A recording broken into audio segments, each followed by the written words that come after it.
Vaccine और vaccination को लेकर के जो लोग भय भ्रम का भौकाल खड़ा करने की कोशिश कर रहे हैं, वो लोगों की सेहत और सलामती के दुश्मन तो है ही, देश के भी दुश्मन हैं। ग्लोबल टुडे सब्सक्राइब करें और बेल आइकन दबाएं, खबर जो करे असर। कैबिनेट मंत्री मुख्तार अब्बास नकवी अपने 2 दिवसीय दौरे के तहत जुमे के रोज रामपुर पहुंचे और चमरुआ में चल रहे वैक्सीनेशन सेंटर का निरीक्षण किया। वैक्सीनेशन सेंटर का निरीक्षण करने के बाद उन्होंने कार्यकर्ताओं को संबोधित किया और बाद में पत्रकारों से रूबरू होकर खुलकर अपने विचार रखे।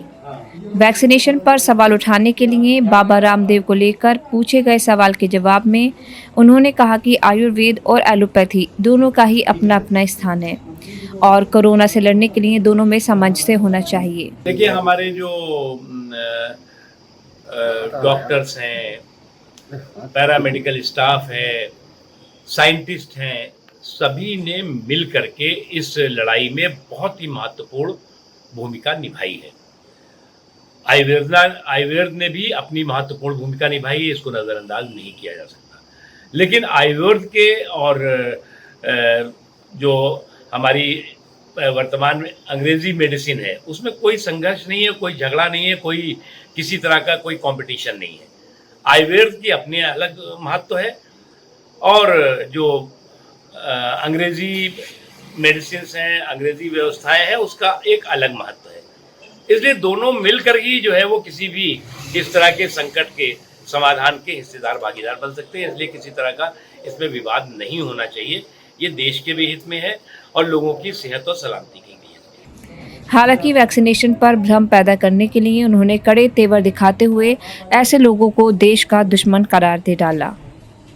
उन्होंने कहा कि वैक्सीन और वैक्सीनेशन को लेकर जो लोग भय और भ्रम पैदा कर रहे हैं, वो लोग सेहत और सलामती के दुश्मन तो हैं ही, साथ ही देश के भी दुश्मन हैं। वैक्सीन और वैक्सीनेशन को लेकर के जो लोग भय भ्रम का भौकाल खड़ा करने की कोशिश कर रहे हैं, वो लोगों की सेहत और सलामती के दुश्मन तो है ही, देश के भी दुश्मन हैं। आज भारत में दुनिया का सबसे बड़ा वैक्सीनेशन कार्यक्रम हो रहा है और ये वैक्सीन ही इस कोरोना के खात्मे की गारंटी है।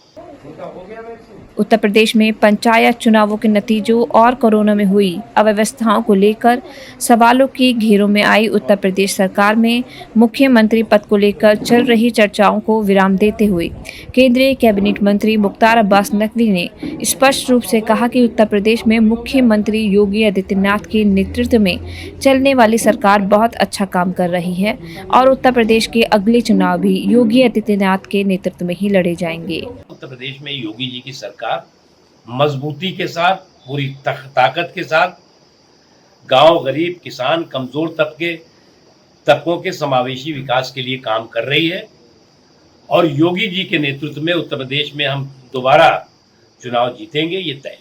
1 साल बाद आई कोरोना महामारी की दूसरी लहर में केंद्र सरकार की नाकामियों का ठिकरा पिछले 70 सालों की सरकारों के सर पर फोड़ते हुए उन्होंने कहा कि दरअसल तैयारियों में जो कमी थी वो आज से नहीं, पिछले 70 सालों की नाकामी के कारण हुई है। उसकी बात है कि कुछ लोग जो है इस समस्या के समाधान का हिस्सा बनने के बजाय सियासी व्यवधान का किस्सा बनते जा रहे हैं और जो लोग समस्या के समाधान का हिस्सा नहीं बन सकते, वही सियासी व्यवधान का किस्सा बन रहे हैं। भ्रम पैदा करना, भय पैदा करना, लोगों में को गुमराह करने की कोशिश करना, ये लोगों का काम है। और हमें लगता है कि ऐसे लोग, जो लोग कि इस तरह का माहौल बना रहे थे या बनाने की कोशिश कर रहे थे, उनको समाज का संकल्प, संयम और सावधानी पूरी तरह से परास्त करेगा, शिकस्त देगा और कोरोना भी परास्त होगा और कोरोना को लेकर के भ्रम और भय का भौकाल खड़ा करने वाले भी परास्त। मुख्तार अब्बास नकवी ने कहा कि आज भारत में दुनिया का सबसे बड़ा वैक्सीनेशन कार्यक्रम हो रहा है और ये वैक्सीन ही कोरोना के खात्मे की गारंटी है। Global today bureau, Rampur.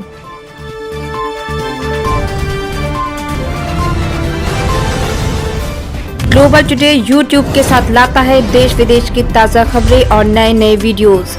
हमें सब्सक्राइब करें और ताज़ा खबरों के लिए बेल बटन दबाएं। Global today.